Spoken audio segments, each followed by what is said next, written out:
पुमांश्च प्रहिणोति तस्मै तं हरेवमात्मबुद्धिप्रकाशं मुमुक्षुर्वै शरणमहं प्रपद्ये। ॐ शान्ति शान्ति शान्तिः। शङ्करं शङ्कराचार्यं केशवं बादरायणं सूत्रभाष्य कृतौ वन्दे भगवन्तौ पुनः पुनः।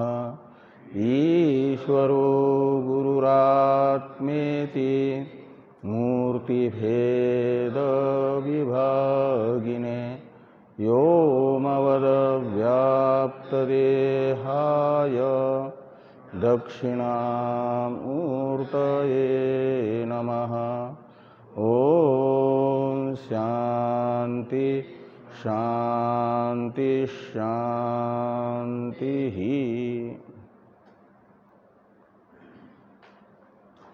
भगवान भाष्यकार के द्वारा विरचित तत्वबोध नामक प्रकरण ग्रंथ की चर्चा हम लोग कर रहे हैं।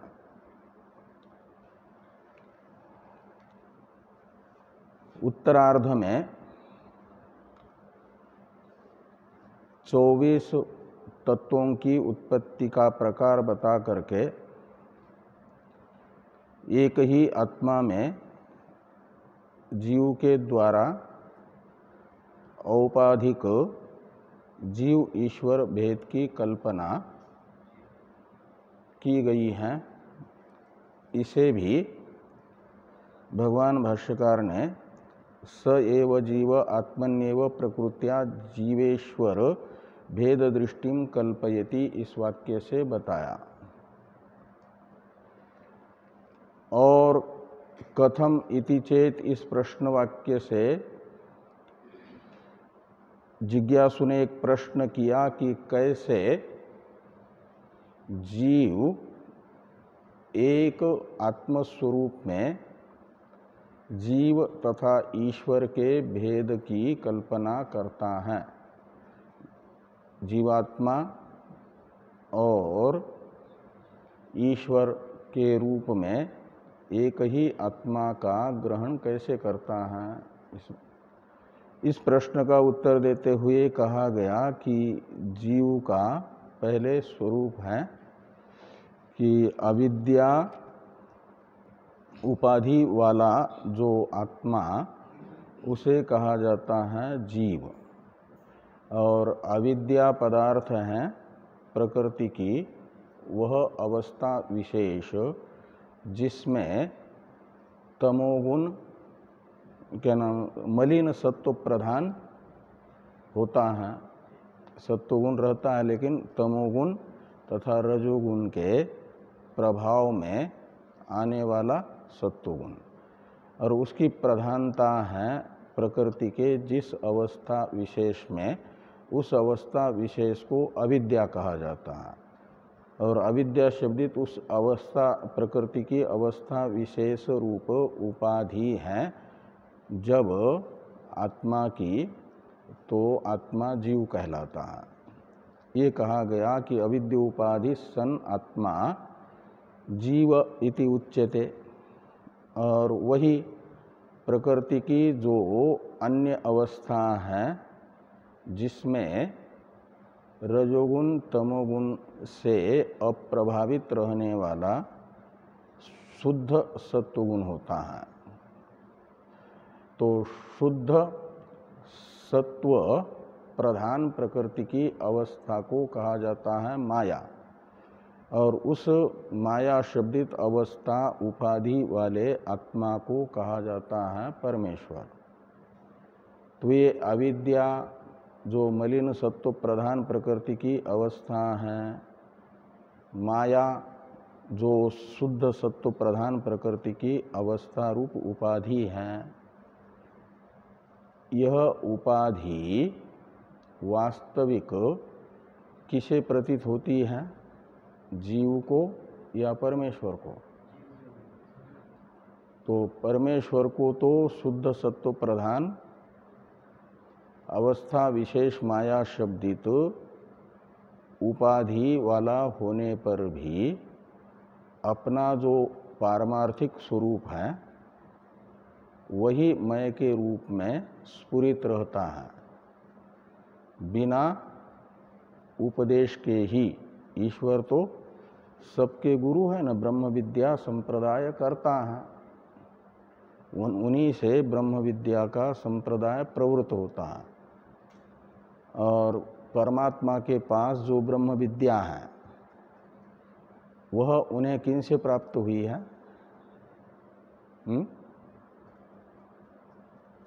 परमात्मा को, परमात्मा का बोध किससे प्राप्त हुआ?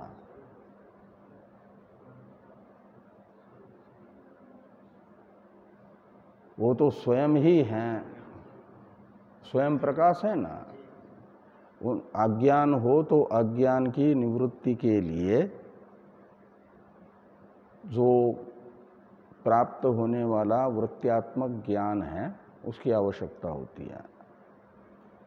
अध्यास होने पर अध्यास की समूल निवृत्ति के लिए प्रमाणजन्य ज्ञान की जरूरत होती है। आचार्य के द्वारा उपदिष्ट तत्वमशादी वाक्य रूप प्रमाण से अहम ब्रह्मास्मि यह एक परमात्मक बोध होता है।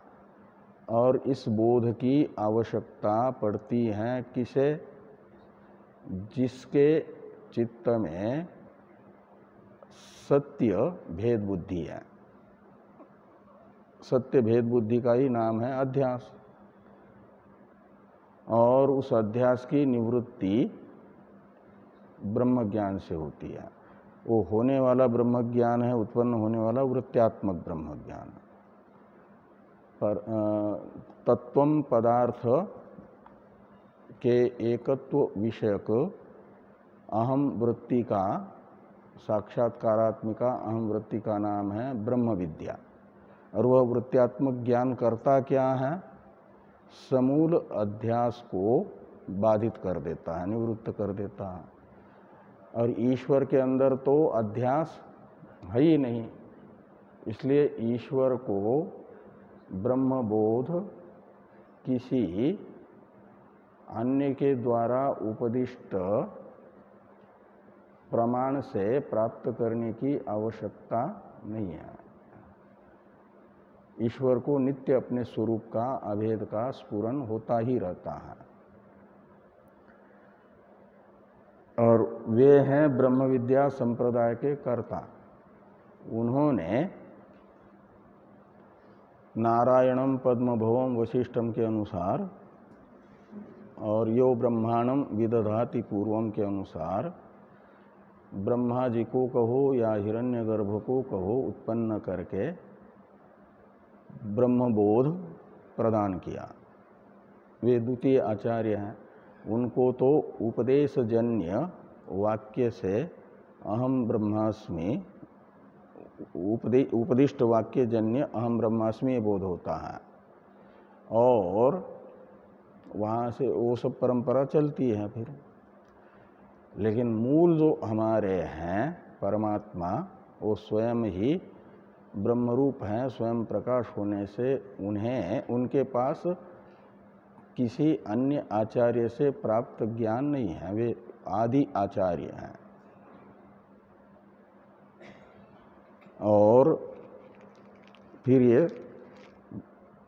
अध्यास जिनके जिनके अंदर हैं, ऐसे जिज्ञासुओं को ब्रह्म ज्ञान श्रोत्रिय ब्रह्मनिष्ठ आचार्य के उपदेश से प्राप्त होता है। तो ईश्वर शुद्ध सत्व प्रधान जो प्रकृति की अवस्था विशेष है माया, उस उपाधि वाले आत्मा को कहो, ब्रह्म को कहो, चैतन्य को कहो, ईश्वर कहा जाता है। वह आत्मा है ईश्वर। और ये दोनों अविद्या तथा माया रूप एक ही प्रकृति की अवस्था द्वय रूप उपाधि की कल्पना भी, दो उपाधियों की कल्पना जीव ने की है। और प्रकृति जो गुणत्रय की साम्य अवस्था है वो भी जिसको दिखेगी, जिसे समझाने के लिए ये वेद ने अव्याकृत की भी कल्पना की है, प्रकृति की भी कल्पना वेद ने की है का मतलब जीव ने ही की है। तो जीव अनात्मा मात्र की कल्पना करने वाला कौन है? जीव। अविद्या उपाधिक जीव ने ही सभी की कल्पना की है। किसी की अनादि शांत के रूप में, किसी की सादि शांत के रूप में। अनात्म पदार्थ तो दो ही प्रकार के हैं ना, अनादि शांत और सादि शांत। और यही उपाधि बनती है आत्मा की, अनात्म पदार्थ ही। तो ये अविद्या उपाधि वाले जीव ने ही औपाधिक जीव ईश्वर की कल्पना एक ही आत्मा में कर दी है। अब इस कल्पना की कहो या भ्रांति, अध्यास, कल्पना, ये सब पर्यावाचक शब्द हैं। इनकी समूल निवृत्ति किससे होगी?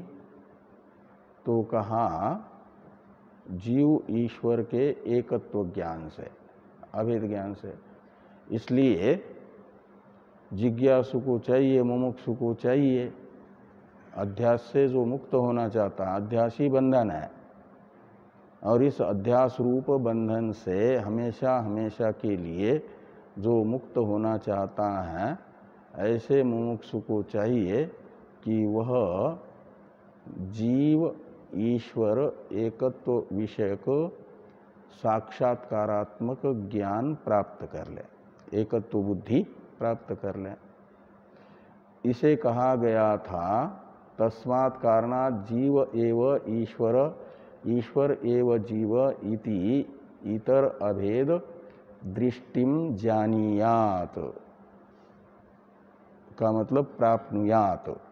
जानियात का अर्थ है, दृष्टि का अर्थ है साक्षात्कारात्मक ज्ञान, और इसे प्राप्त कर लें।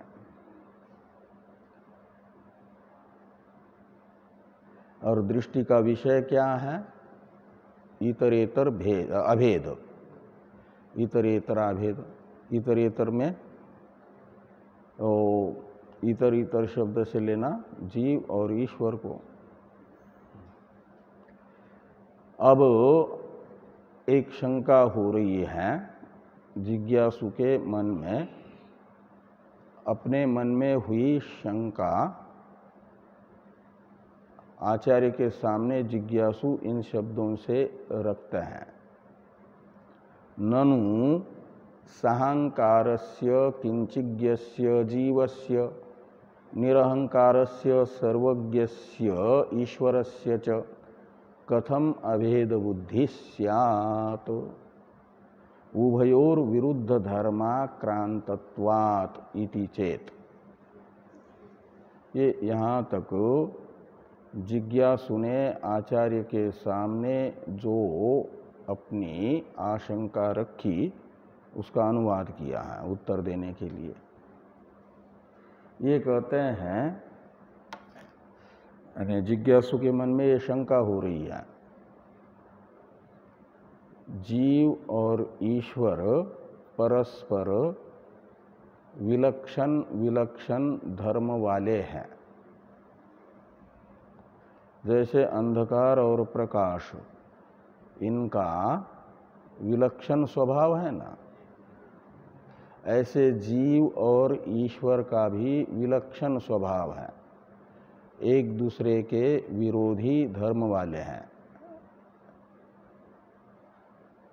जीव कैसा है? तो जीव के दो विशेषण दिए हैं। साहंकारस्य किंचिज्ञस्य, ये दो विशेषण हैं जीवस्य।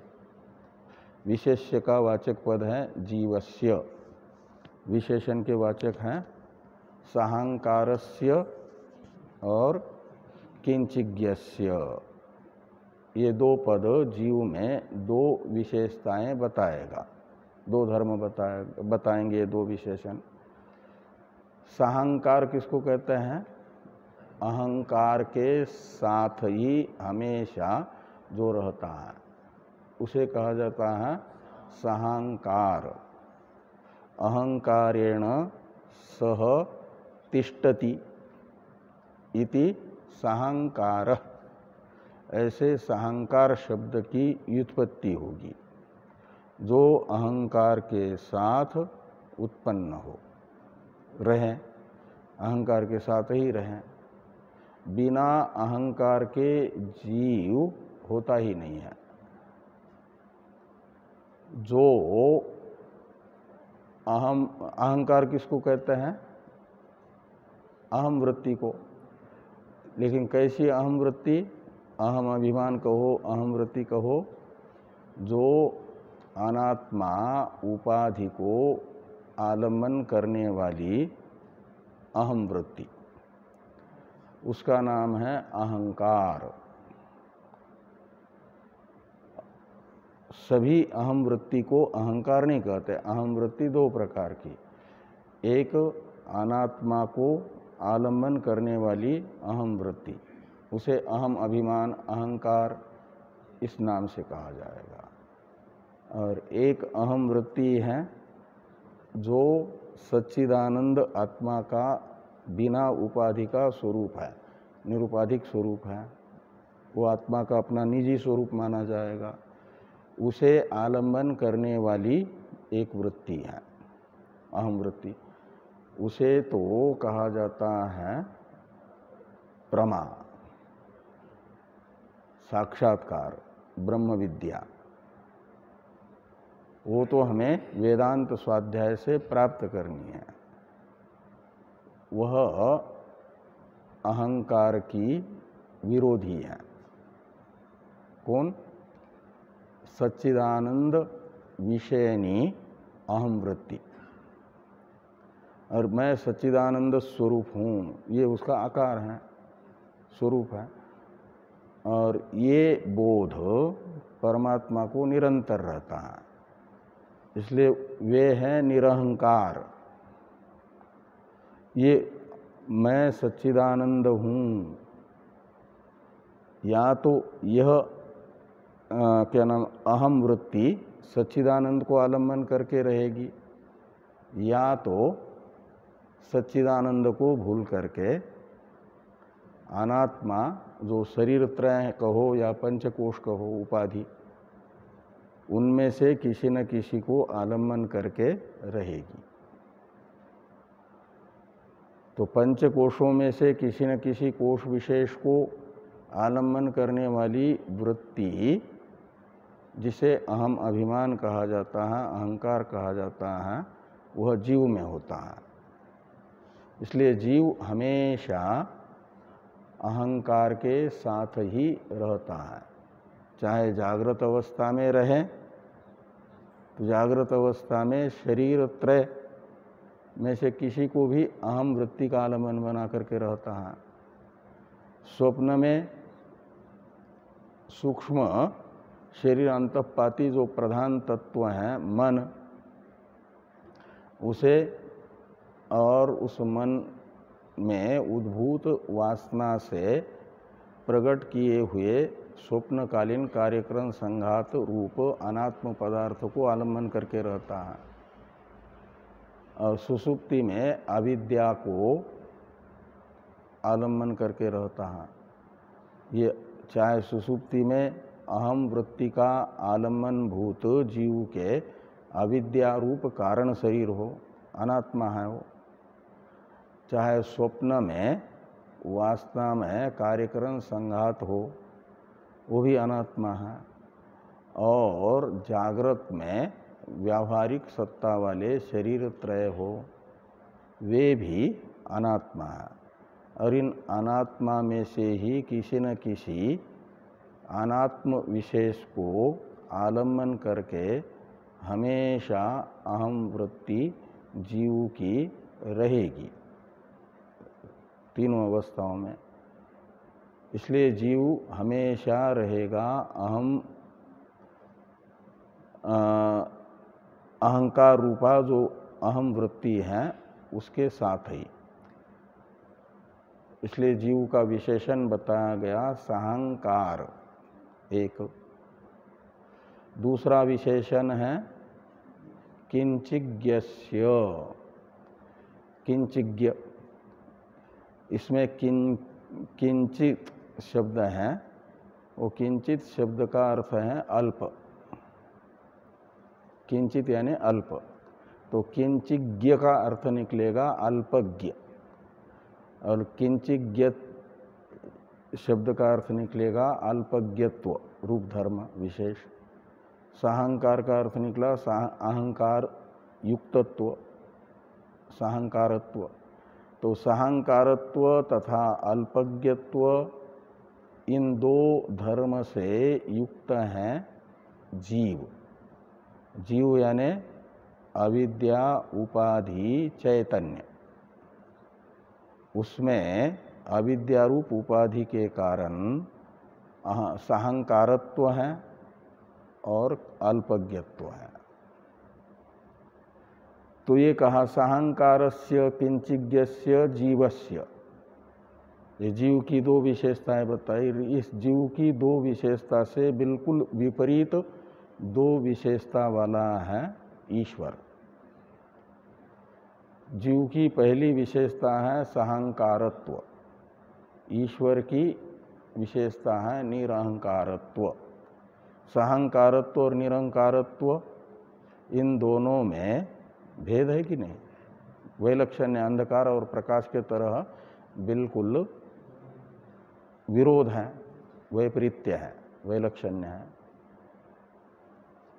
तो इसलिए कहा कि निरहंकारस्य सर्वज्ञस्य ईश्वरस्य, इसमें ईश्वरस्य यह पद है विशेष्य का वाचक, और निरहंकारस्य सर्वज्ञस्य ये दो पद हैं विशेषण के वाचक।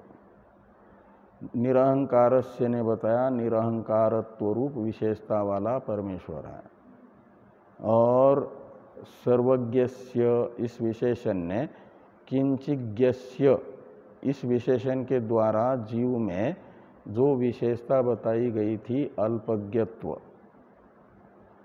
उससे विपरीत सर्वज्ञत्व विशेषता को बताने वाला यह सर्वज्ञ विशेषण है ईश्वर का। तो इस प्रकार जीव और ईश्वर ये एक दूसरे से विलक्षण विलक्षण धर्म वाले हैं, और जिनमें एक दूसरे से विलक्षण विलक्षण धर्म रहते हैं, विपरीत स्वभाव है जिनका, उनका कोई एकत्वेन रूपेण ग्रहण नहीं करता। अंधकार को कोई प्रकाश नहीं समझ सकता, और प्रकाश को अंधकार नहीं मान सकता, क्योंकि ये बिल्कुल विपरीत स्वभाव वाले हैं। ऐसे जीव और ईश्वर भी एक दूसरे से विपरीत धर्म वाले होने से इन दोनों का अभेद एकत्व रूप जो बोध है, एकत्व विषयक जो बोध है, वो कैसे प्राप्त होगा? और उस विपरीत धर्म वाले दो पदार्थों को एक बताने वाला प्रमाण कैसे होगा? और जो बताएगा उस आचार्य को आप्त कैसे माना जाएगा? आप्त कहते हैं यथार्थ वक्ता को, वास्तविकता को जो बताता है वह आप्त है। उसके द्वारा बताया गया जो वाक्य है वह प्रमाण है, शब्द प्रमाण। आप्त का वाक्य कहलाता है शब्द प्रमाण। तो जीव ईश्वर अंधकार और प्रकाश के तरह विपरीत स्वभाव वाले हैं, तो अंधकार और प्रकाश को एक बताने वाले व्यक्ति के वाक्य को तथा उस व्यक्ति को जैसे हम अप्रमाण तथा अनाप्त समझते हैं, व्यक्ति को अनाप्त समझते हैं और उसके वचन को अप्रमाण मानते हैं। ऐसे इन दोनों के अभेद को बताने वाला जो वचन होगा वह अप्रमाण होगा और वह वचन जिसका है वो हो जाएगा अनाप्त। इस प्रकार की यह आशंका शिष्यों के मन में आई और उस आशंका का अनुवाद भगवान भाष्यकार ने यहाँ पर किया है निराकरण करने के लिए। तो ये कहा कि ननु साहंकारस्य किंचिज्ञस्य जीवस्य निरहंकारस्य सर्वज्ञस्य ईश्वरस्य च कथम अभेद बुद्धि स्यात्। कथम शब्द आक्षेपार्थ में है। आक्षेपार्थ में होने से अर्थ निकलेगा कैसे अभेद ज्ञान होगा इन दोनों का मतलब यथा कथनचित अपि हो नहीं सकता। किसी भी प्रकार से इन परस्पर विपरीत धर्म वाले दो को एक नहीं माना जा सकता।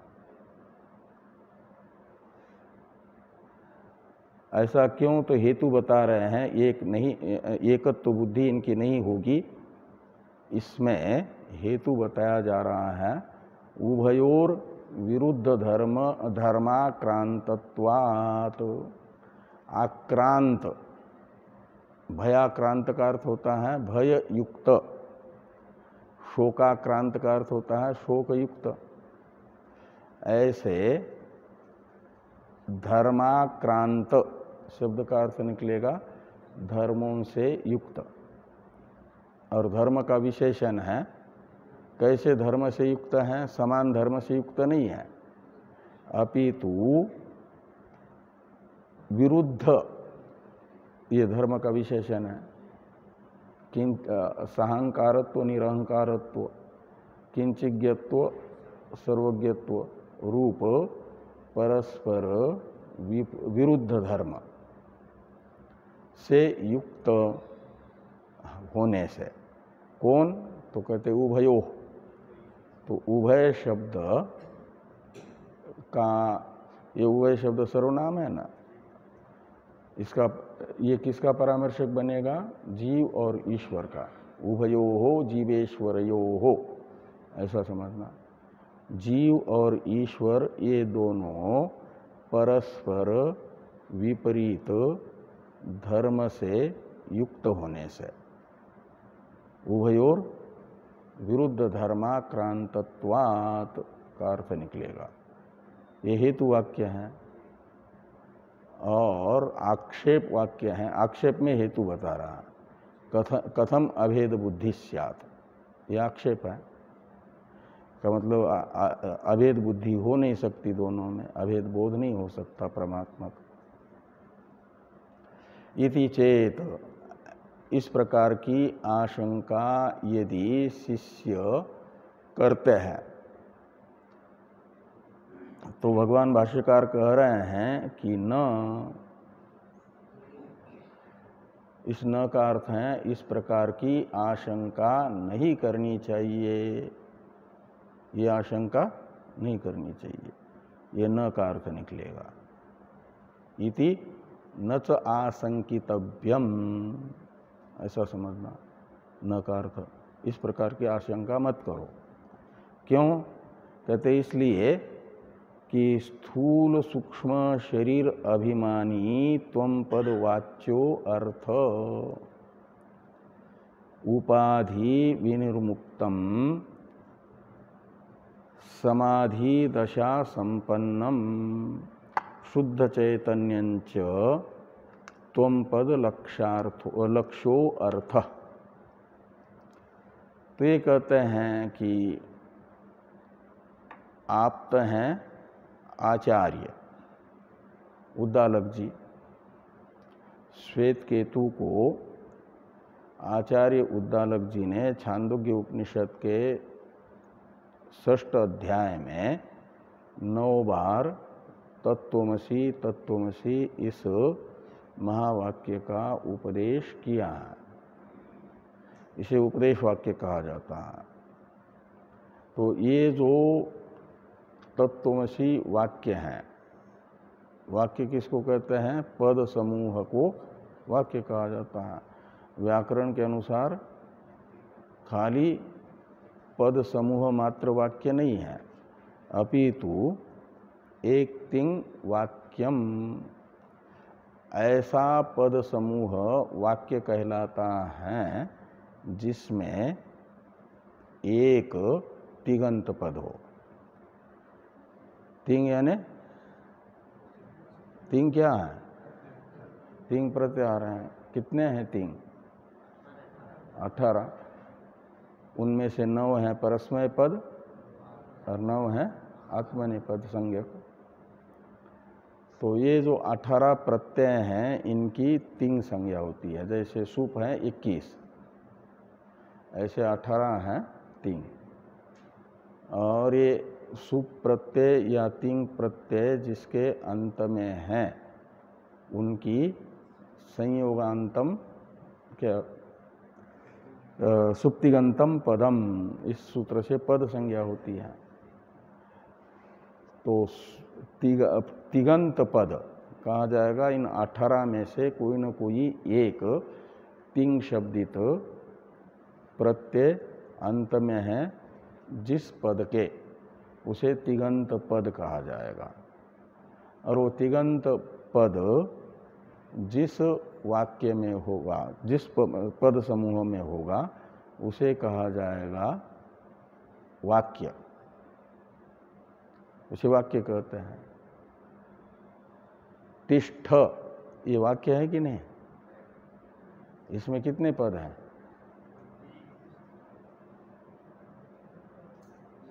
तिष्ठ में कितने पद हैं? एक पद है, तब भी वाक्य है। क्यों? कि इसमें और एक पद है, भले उसका प्रयोग न हुआ हो। वो कौन है? तिष्ठ क्रियापद है, तो उसका कर्ता रहेगा कि नहीं रहेगा? वो कर्ता कौन होगा? तिष्ठ एक कौन सा पुरुष है? हाँ? प्रथम पुरुष है कि उत्तम पुरुष है? हाँ, न प्रथम पुरुष है न उत्तम पुरुष है, मध्यम पुरुष है। मध्यम पुरुष में कर्ता कौन होता है क्रिया का? हाँ, ईष्मत पद। तो इसलिए त्वम तिष्ठ, वहाँ तिष्ठ ऐसा कहने से त्वम शब्द का प्रयोग न होने पर भी मध्यम पुरुष होता है। ईष्मद्युत्तम क्या अस्मद, हाँ वो एक सूत्र है ना, ईष्मत पद का प्रयोग हो या न हो, मध्यम संज्ञक प्रत्यय का प्रयोग लकार के स्थान पर होता है। तो त्वम तिष्ठ ये पद समूह हुआ, उसमें एक तिगंत पद हुआ तिष्ठ, एक सुबंत हुआ त्वम। तो ऐसे पद समूह को वाक्य कहा जाता है। तो तत्त्वमसि ये वाक्य है कि नहीं? इसमें तिगंत पद कौन सा है? असी। असी ये तिगंत पद है, अस धातु का मध्यम पुरुष का एक वचन। और बाकी 2 हैं प्रथमांत, तत् और त्वम। ऐसे कुल मिलकर के 3 पद हैं। 3 पदों का समूह तत्त्वमसि यह है, और इसमें एक तिगंत पद होने से वाक्य कहलाया।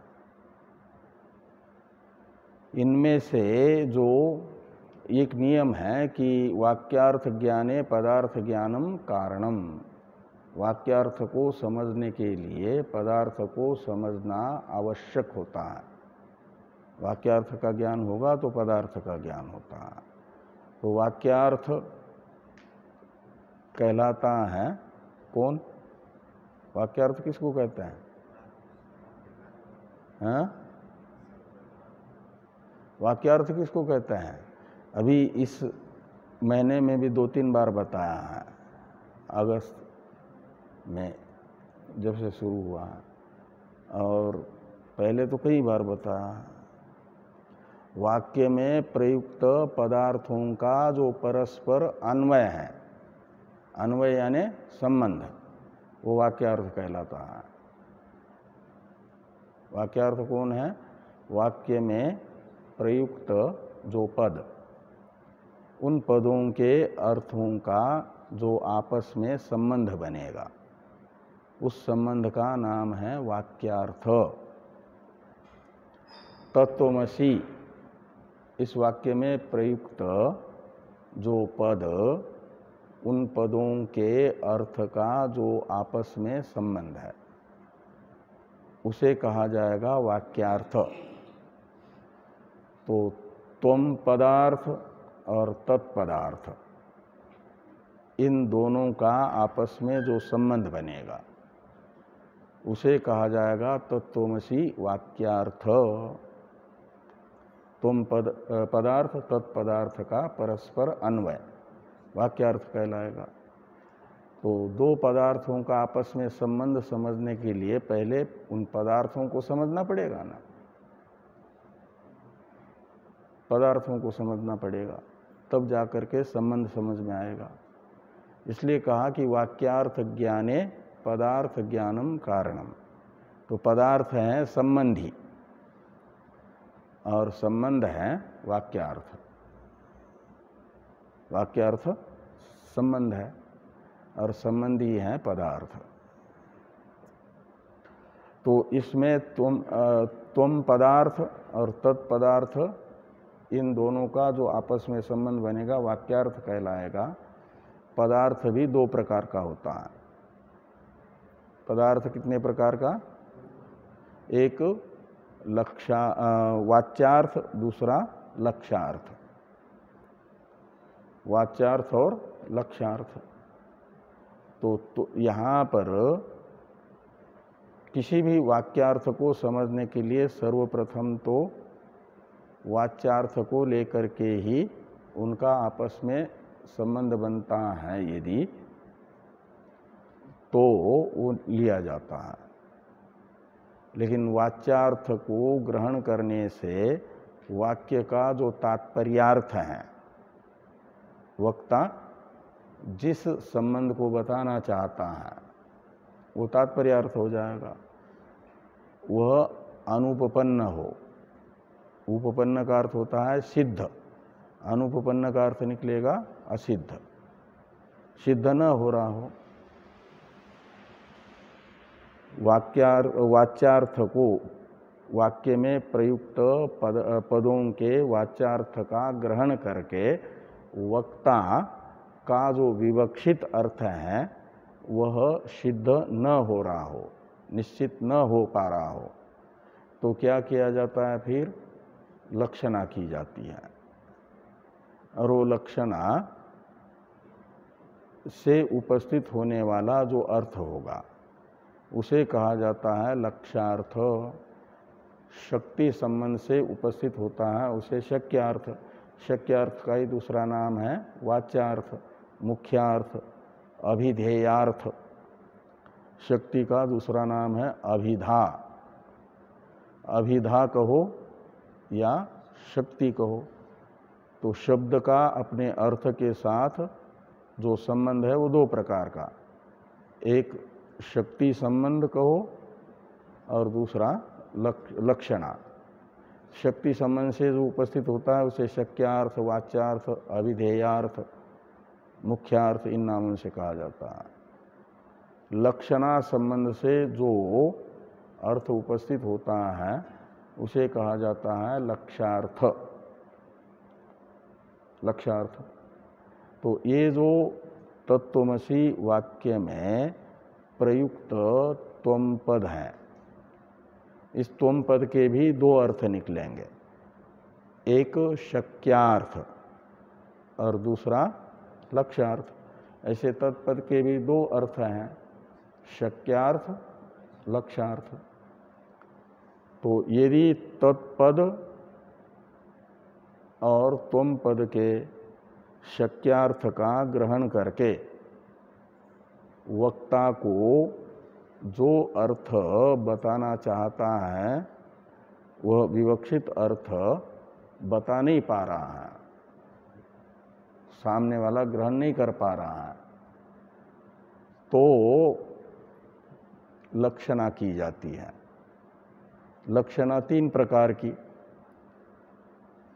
लक्षणा होती हैं 3 प्रकार की, जहद लक्षणा, अजहद लक्षणा और जहद अजहद लक्षणा। ऐसे 3 प्रकार की लक्षणा मानी जाती है ना। तो पहले तो यहाँ त्वम पद का वाच्यार्थ बताया है, और वो वाच्यार्थ को लेकर के विवक्षित अर्थ है दोनों का अभेद संबंध, ऐक्य संबंध, ये विवक्षित अर्थ है, तात्पर्यार्थ है। और दोनों का ऐक्य रूप तात्पर्य यदि वाच्यार्थ को लेकर के ही सिद्ध हो जाए तब तो कोई आवश्यकता नहीं है लक्षणा के पास जाने की। लक्षणा एक दोष माना गया है, और शक्यार्थ को लेकर के वाक्यार्थ निकल आना, तात्पर्यार्थ निकल आना, ये निर्दोष वाक्यार्थ माना जाता है, निर्दोष वाक्य मानते हैं। लेकिन बिना लक्षणा के यदि वाच्यार्थ को लेकर के तात्पर्य न निकल रहा हो तो फिर लक्षणा नामक दोष को स्वीकार करके भी तात्पर्यार्थ ग्रहण किया जाता है। तो पहले त्वम पद का वाच्यार्थ क्या होगा इसे बता रहे हैं कि स्थूल सूक्ष्म शरीर अभिमानी त्वम पद वाच्यो अर्थ। स्थूल सूक्ष्म शरीर अभिमानी ये विशेषण का वाचक पद है, विशेष्य का वाचक पद प्रयोग यहाँ पर नहीं हुआ है, उसका अध्ययन कर लीजिए। वो कौन? आत्मा।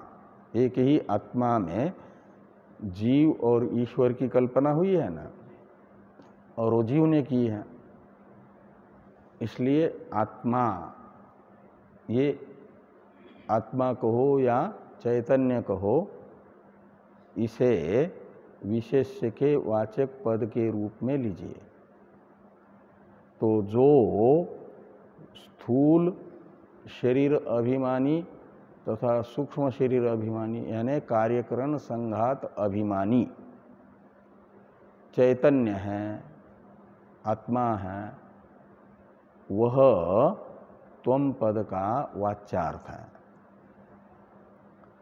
त्वम पद का वाच्यार्थ कौन होगा? आत्मा ही। लेकिन कौन सा आत्मा? जिसका कार्यकरण संघात में अभिमान है, यानी अहम बुद्धि है, जिसकी अहम वृत्ति स्थूल शरीर तथा सूक्ष्म शरीर को आलंबन बना रही है। ऐसे आत्मा को कहा जाता है त्वम पद का वाच्यार्थ, यानी जीव। त्वम पद वाच्यार्थ कौन है? जीव, अनात्म आलंबनक अहम वृत्ति से युक्त आत्मा, वो जीवात्मा है, वो त्वम पद का वाच्यार्थ है। तो स्थूल सूक्ष्म शरीर अभिमानी त्वम पद वाच्यो अर्थ, ये ध्यान में आगे हैं लक्ष्यार्थ बताया जा रहा है त्वम पद का। ये वाच्यार्थ हुआ। वाच्यार्थ किसको कहते हैं? जो शब्द की शक्ति से उपस्थित होने वाला अर्थ है, उसे कहा जाता है वाच्यार्थ, शक्यार्थ, मुख्यार्थ, अभिधेयार्थ। शक्ति का पर्यायवाचक एक दूसरा शब्द कौन सा है? अभिधा। अभिधा कहो या शक्ति कहो, शक्यार्थ कहो या अभिधेयार्थ कहो, और इधर शब्द और अभिधान एक अर्थ निकलेगा। अब लक्ष्यार्थ बताते हैं त्वम पद का कि उपाधि विनिर्मुक्तम समाधि दशापन्नम शुद्ध चैतन्यंच त्वत्पद लक्ष्यो अर्थ। तो उपाधि से विनिर्मुक्त का मतलब उपाधि रहित। विनिर्मुक्त शब्द का अर्थ है रहित, उपाधि के बिना, उपाधि विनिर्मुक्त का अर्थ है निरुपाधिक। तो उपाधि विनिर्मुक्तम समाधि दशा संपन्नम, तो समाधि के समय क्या होता है कि आत्मा का त्वम पद, क्या नाम, यानी त्वम पद का वाच्यार्थ भी रहता है वहाँ पर, त्वम पद का लक्ष्यार्थ भी रहता है। जब यानी समाधि में अंतःकरण तो रहेगा ना, जैसे सुसुप्ति में रहता है, ऐसे समाधि में भी अंतःकरण रहेगा। जो समाधि में अंतःकरण है वह शुद्ध सात्विक अंतःकरण है। अविद्या भी वहाँ है, अज्ञान भी है, लेकिन सात्विक अज्ञान है। रजोगुण तमोगुण अभिभूत है। ईश्वर की उपाधिभूत जो माया है वो जैसी शुद्ध सत्व प्रधान प्रकृति की अवस्था है, ऐसे अनेकों जन्मों की साधना करते करते करते रजोगुण तमोगुण को अभिभूत कर दिया, सत्वगुण को उसकी उत्कृष्टता को प्राप्त कराया साधक अवस्था में साधक ने। तब जाकर के ठीक से ज्ञान के अंतरंग साधन श्रवण मनन तथा निधिध्यासन कर पाता है। श्रवण मनन से परोक्ष निश्चय होता है और उस परोक्ष निश्चय के अनुसार फिर निधिध्यासन करता है। अपनी अहम वृत्ति को उपाधिभूत अनात्मा मात्र से, यानी शरीर त्रय से कहो या पंचकोशों से कहो, निकाल करके जो श्रवण मनन से निश्चित अर्थ है सच्चिदानंद, उसी को आलंबन बनाने के लिए अहम वृत्ति को सच्चिदानंद स्वरूप के अभिमुख करता रहता है। इसी का नाम है निधिध्यासन वेदांत में। उपाधि में से अहम वृत्ति को निकालना, यानी उपाधि को आलंबन बनाने से रोकना, और जो स्वस्वरूप है उसी स्वस्वरूप का मैं के रूप में हमारी वृत्ति ग्रहण कर ले, इसलिए अपने वास्तविक स्वरूप के अभिमुख उसको करना, इसी का नाम है निधिध्यासन। प्राथमिक अवस्था को कहा जाता है संप्रज्ञात समाधि।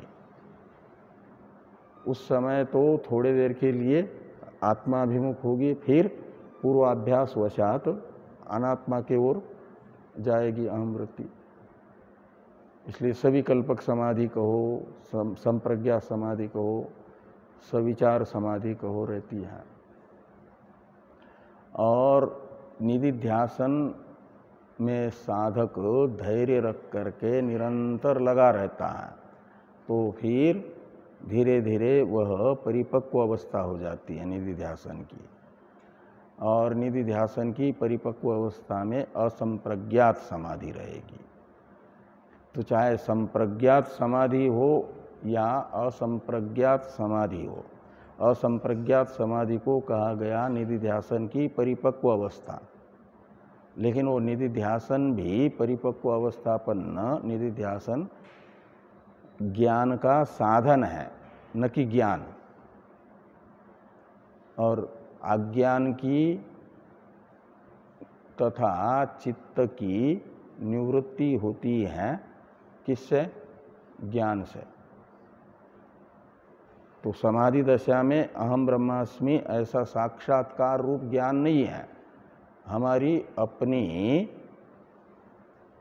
प्रयत्न से बनी हुई अहम वृत्ति है। साधक के प्रयत्न से मैं सच्चिदानंद हूँ इत्याकारक बनी हुई वृत्ति को साधना कहा जाएगा। साधना प्रयत्न साध्य होती है, इसलिए निर्विकल्पक समाधि भी प्रयत्न साध्य हुई। वो साधना है, और ज्ञान प्रयत्न साध्य नहीं है। प्रमाण तथा प्रमेय साध्य है, और प्रमाण है तत्वमसि वाक्य, प्रमेय है वो अद्वैत एकमेव द्वितीय परमात्मा, वो है प्रमेय। और दोनों का अनुग्रह हो जाए तो अहम ब्रह्मास्मि ये प्रमा होती है। उसके बाद में समाधि लगाने की जरूरत नहीं है। साधन तो होता है साध्य को प्राप्त करने के लिए। फिर वेदांत में निरंतर समाधि रहती है, सहज समाधि उसे कहा जाता है। कभी अपने सच्चिदानंद रूपता का विस्मरण होगा ही नहीं अज्ञान बाधित होने के बाद। तो फिर समाधि में करते क्या है? प्रयत्न से अपनी सच्चिदानंद रूपता का स्मरण करते हैं, ध्यान करते हैं, और वो बिना प्रयत्न के ही सहज हो रहा हो तो फिर, और वो कब होगा? जब अज्ञान रूपी पर्दा हट जाएगा, अध्यास की निवृत्ति होगी। का मतलब समाधि में भी अज्ञान है और नींद में भी अज्ञान है, लेकिन नींद में जो अविद्या है और समाधि में जो अविद्या है कहो या अज्ञान है कहो, दोनों में अंतर है। कोयले में भी आपका प्रतिबिंब पड़ता है और दर्पण में भी पड़ता है, दोनों पृथ्वी है, लेकिन कोयले में प्रतिबिंब आप देख नहीं सकते, क्योंकि कोयले में जो सामने वाले के प्रतिबिंब को अभिव्यक्त करने वाली शक्ति है वो कालापन होने से, जाड्य अधिक होने से अभिभूत है, दबी हुई है, तम प्रधान है वो कोयला। और शीशा है सात्विक, तो उसमें दोनों पृथ्वी है, लेकिन पृथ्वी शीशे में, दर्पण में अपना एक सामर्थ्य विशेष है कि वो प्रतिबिंब आपको सुस्पष्ट रूप से दिखाता है, और कोयले में सामर्थ्य नहीं है प्रतिबिंब को अभिव्यक्त करने का। तो ऐसे ही तम प्रधान अविद्या होती है सुषुप्ति में, और सात्विक अविद्या होती है समाधि में, वहाँ भी अविद्या है। और जहाँ अविद्या है, अंतःकरण है, वहाँ पर अहम जीव रहेगा। अविद्या उपाधिक जीव है ना, तो इसलिए समाधि अवस्था भी जागृत स्वप्न सुषुप्ति के तरह ही अवस्था विशेष है, और वो अवस्था ईश्वर की, ईश्वर तो अवस्था जितनी भी है उन सब का साक्षी है परमात्मा, और अवस्था में अभिमान करने वाला अवस्थी जीव है। और उस समय यदि चिदाभास तथा आनंदाभास जो हो रहा है सुस्पष्ट है समाधि में, सुषुप्ति में चिदाभास और आनंदाभास अस्पष्ट है तम प्रधान होने से, और उस चिदाभास तथा आनंदाभास को ही मैं समझ लें तो माना जाता है वो जीव है। और वह यदि बिंब को, प्रतिबिंब में से भी उपाधि के तरह अविद्या रूप, सात्विक अविद्या रूप उपाधि में से भी और उपाधिस्थ चिदाभास तथा आनंदाभास से भी अपनी अहम वृत्ति को निकाल करके चित तथा आनंद, चिदानंद, उसके अभिमुख करता है, उसे मैं समझता है। तो समझना कि वो निर्विशेष है, निरुपाधिक स्वरूप को मैं के रूप में ग्रहण कर रहा है, लेकिन वह अपने प्रयत्न से कर रहा है, इसलिए प्रमा नहीं है। वो प्रमा शुद्ध स्वरूप का बुद्धि में क्या नाम, वो जो वृत्ति है प्रयत्न से बनी हुई, वह शुभ संस्कार हमारी बुद्धि में डालेगी। मैं सच्चिदानंद हूँ, निरुपाधिक चैतन्य हूँ, इसका संस्कार बुद्धि में पड़ेगा, और ये संस्कार प्रबल होगा। जैसे जैसे प्रबल होगा सहज समाधि होगी और फिर तत्व आचार्य के द्वारा उपदिष्ट तत्वमसि वाक्य से अहम ब्रह्मास्मि बोध होगा। तो वहाँ जो बिंब के ओर दृष्टि डालने का सामर्थ्य आ जाता है अंतःकरण में, समाधि में विवेक थोड़ा स्पष्ट बिंब प्रतिबिंब का भी हो जाने से, आभास तथा चित्त का। तो ये कहा गया समाधि दशापन्नम। तो समाधि दशा में जो बिंब अभिमुख अहम वृत्ति है वो ये नहीं, तो जो बिंब है वो है त्वम पद लक्षार्थ सच्चिदानंद। उसे यहाँ पर कहा जा रहा है कि उपाधि विनिर्मुक्तम समाधि दशा संपन्नम त्वम पद क्या संपन्नम शुद्ध चैतन्यंच त्वम पद लक्षो अर्थ। ये त्वम पद का लक्षार्थ हो जाएगा, जिसे हम लोग साक्षी कहते हैं वेदांत में। वो है त्वम पद का लक्षार्थ, लक्षणा से उपस्थित हुआ अर्थ। उसमें कोई उपाधि नहीं है। उपाधि न होने से वो चैतन्य मात्र हैं। ऐसे तत्पद के लक्षार्थ में भी चैतन्य मात्र हैं और दोनों के स्वरूपतः दोनों का स्वरूप एक होने से भेद नहीं है और विरोधी धर्म भी उनमें उपाधि के नहीं है निरुपाधिक होने से, इसलिए स्वभाव सिद्ध दोनों का ऐक्य है और उस स्वभाव सिद्ध ऐक्य को तत्वमसि वाक्य बताएगा। ये आगे कह रहे हैं, इस पर चर्चा हम लोग कल भी करेंगे। ओम पूर्णमदः पूर्णमिदं पूर्णात् पूर्णमुदच्यते पूर्णस्य पूर्णमादाय पूर्णमेवावशिष्यते। ओम शांति शांति शांति। शंकरं शंकराचार्यं केशवं सूत्रभाष्य भगवन्तो पुनः पुनः ईश्वरो गुरुरात्मेति मूर्तिभेद व्योमवद्व्याप्तदेहाय दक्षिणामूर्तये नमः। ओम शांति शांति शांति।